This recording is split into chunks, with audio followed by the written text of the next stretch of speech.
Drop lists in Excel have evolved dramatically, becoming much more user-friendly. In the past, creating a searchable drop list was quite challenging. Let me remind you.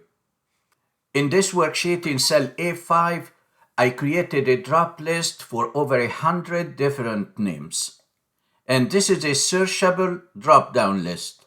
So if I start typing a character, let it be M, the list shrinks, showing only the names having character M. I can type another character and the list shrinks even more, and if I type a third character, the list shrinks further, and I select the one I want. Creating this drop list was really hard. I had to create multiple helper columns and multiple complex functions. Let me show you. I'm going to unhide some columns. So I right-click and unhide to reveal my preparation steps. Here is the list of names that I used for creating the drop list. And then I created a helper column using an if, is number, search, and max function. Let me delete this name. And I also created another helper column using an if error, VLOOKUP, rows functions.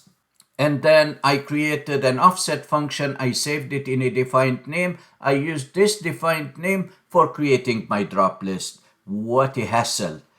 You can watch my tutorial on how to create a searchable drop-down list. I created it 6 years ago, and I put the link in the description below the video. Even creating a regular drop list required some preparation. So in this setup where I have a region and a manager, if I want to create a drop list for the regions, I had to copy all the regions outside and then go to the data tab of the ribbon, and on the data tab I had to remove duplicate values. I hit OK twice, and now I have a unique list of regions that I can use for creating my drop list in cell F2. I go to data validation, I select list, I put my blinking cursor in the source box, and I click and drag to select the different regions that will appear in my drop list. I hit OK, and here is the drop list. I can select any item. With the introduction of dynamic arrays in 2019, creating a drop list became much easier.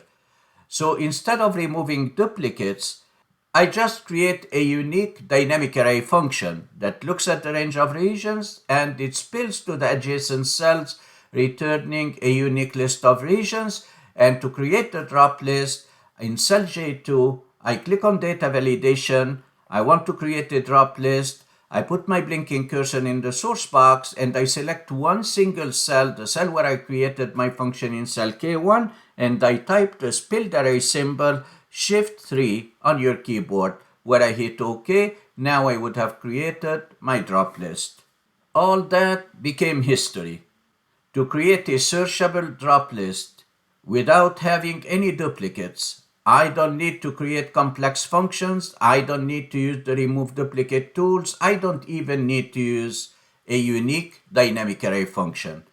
In cell M2, I'll be creating my searchable drop-down list for the managers without any duplicates, and if I add more managers, they will be added automatically to my drop list. I use the shortcut Alt-D-L, Tab-L-Tab.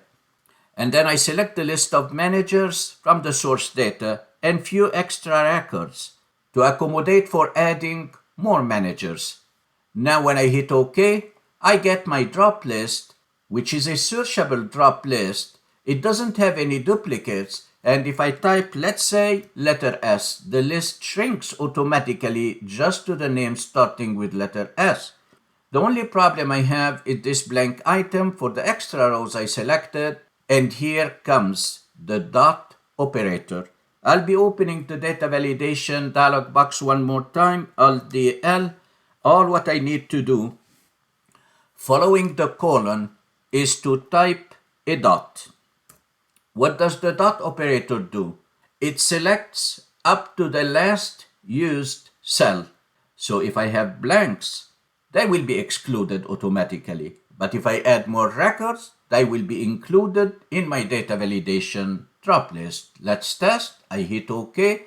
Now when I click on the down arrow, I don't have a blank, but I want to go and add one extra name. I'll be typing, let's say, Abir, and then I hit enter, Now if I click on the down arrow, the name has been included in my drop list. If you enjoyed this tip, give it a thumbs up and make sure you subscribe to my channel to receive more tips when they become available.